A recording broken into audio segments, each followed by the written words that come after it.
So again, I can't really figure this mic thing out. So on the last video, it was probably peaking and distorting a little bit because I had it turned up all the way. So I'm not having the best of luck today with my mic and everything. So I do apologize once again. Alright, let's jump back into this though. Hopefully it doesn't sound that bad. So we have already created our first executor right here in our executor buttons.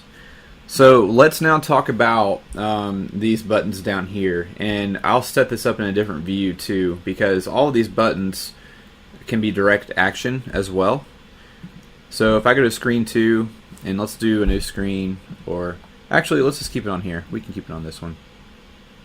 No, I want to do a new screen, because you do have 48 buttons on this thing, and sometimes it's good to see everything. So we're going to go to, where is it? I need to find, here we go, action buttons. This is what this looks like. So let me store this so I don't lose this. Name it action buttons. So kind of the way I did it, I've used this once before now at a show, and the way you look at the APC Mini, I did my top row starting up here, obviously. So you have 8 buttons going across, and then you have 1, 2, 3, 4, 5, 6, 7, 8, 9, 9 buttons going down. But since we're using our bottom 2 rows for executors or faders, you're going to be using only 6 rows down. So this is good because there's only 6 rows going down right here. So you can do 6 rows of 8. Am I saying that right? So 101 through 108, and then 116 through 123, and then your bottom row will be 176 through 183. And this is good to have just because you can also look at this screen while using the MIDI during like worship or songs, whatever. And you can see what you're doing, and you can abbreviate the names of these buttons right here, so that way you know what you're hitting. Or you can memorize everything on the MIDI and even label these MIDI buttons with some tape or whatever. But the buttons are pretty dang small, so it's going to be really hard to label them. So it might be best to have this page up right here, or this view. And then if you hit direct action right here, you can actually click on these actual executors or commands or whatever. Buttons is what I'm trying to say. If you turn direct action off, then that's where you can go in and edit. So I'll explain that here in a second. So let's go ahead and do a row of positions and then a row of colors. So I'm going to do this really quick. I need to actually put this in a different screen so that way I can jump around pretty quick. So let me just do that again. Let me do action buttons. Store that right here.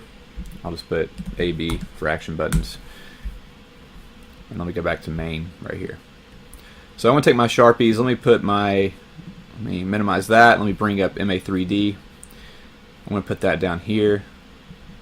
We don't need it that big, so let's put it on the right side. Oh gosh.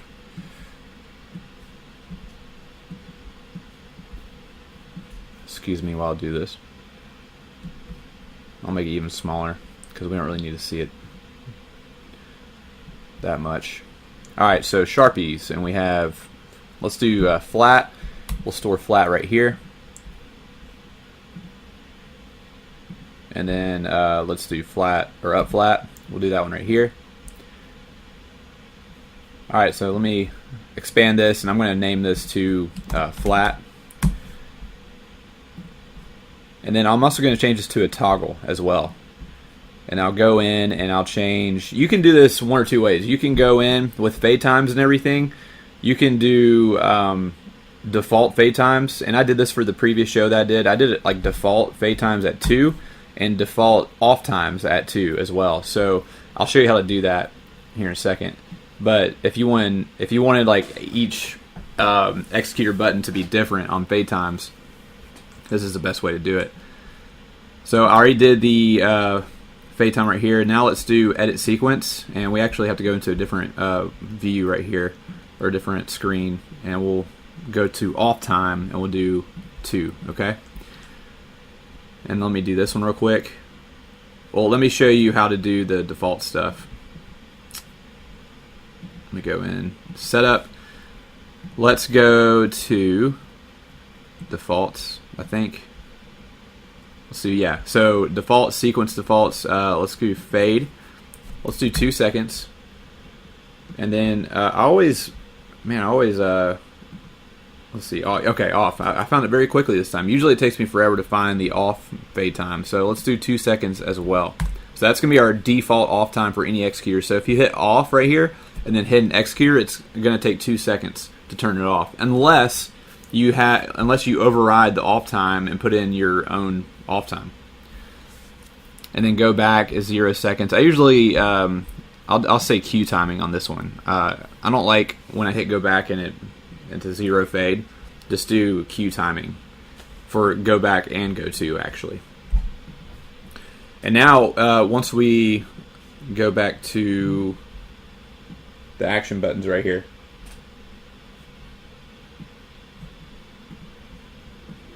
let's go to main. Let me delete this, and let me show you now. If I go to Sharpies and then up flat, I'll store that, and now we should have our default fade time right there. And then you won't be able to see, the only thing it's going to say about default, it's just going to say default off time, which is going to be 2 seconds. So you can always change that whenever you want. And keep in mind though, like if you decide that you want it, like you make different faders for like color or whatever, and you want those fade times to be different, and then you go in and change the default times to like 4 or whatever, it's going to change those for all of your other executor buttons as well. So be careful with that.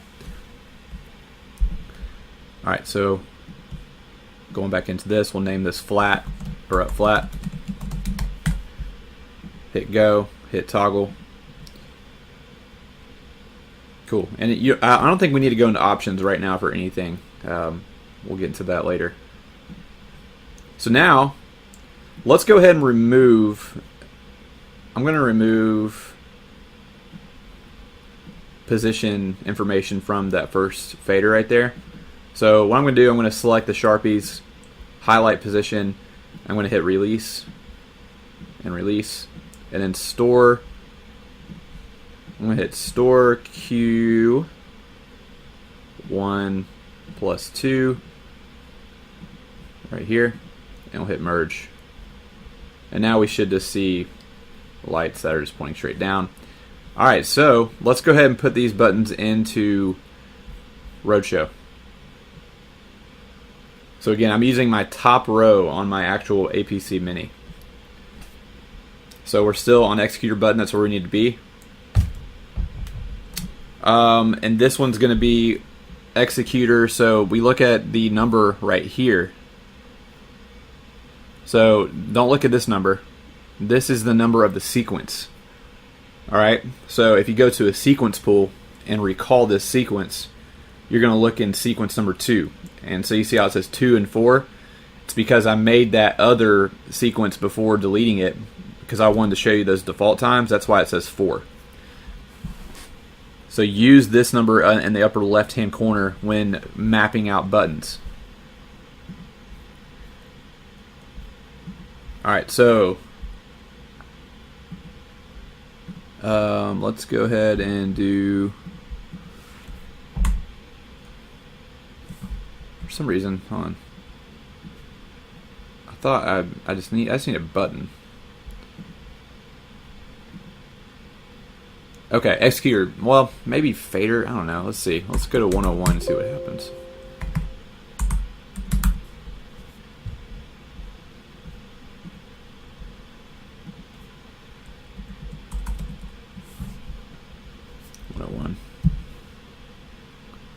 Did that work? Let's see. Alright. Sorry, I'm trying to make sure I'm doing this right. Okay, yeah, that worked. So I'm actually hitting the button now on the MIDI, and it works. And this top row, I think the first like top 2 rows work with colors and everything. So like when I hit it, it turns green, and when it turns off, it turns red. And then I can also, now let's program the other one. So I'm hitting the button on the MIDI to make sure like it highlights the right one. And now let's go to let's go back to executor button. So it already puts 102 in. So you could literally go down the line right now and just do 102, 103, like super quick. So you can get pretty quick at this once you get used to it. So now I have all my top buttons ready to go, at least mapped. Now I just need to record executors and everything. So there's a flat, and I can go back. Let me just show you on, yeah. So there you go. So as soon as it goes to the next position, it will automatically turn off the last position that it was on. So if you were actually looking at the MIDI right now, you would see that the previous executor is turning red. Cool. So that's how you do buttons. Let me quickly do colors real quick. Quickly. Let's do red. Store that right here. I'm just going to do 2 for now, and do cyan. So let's name this red, and let's name this cyan.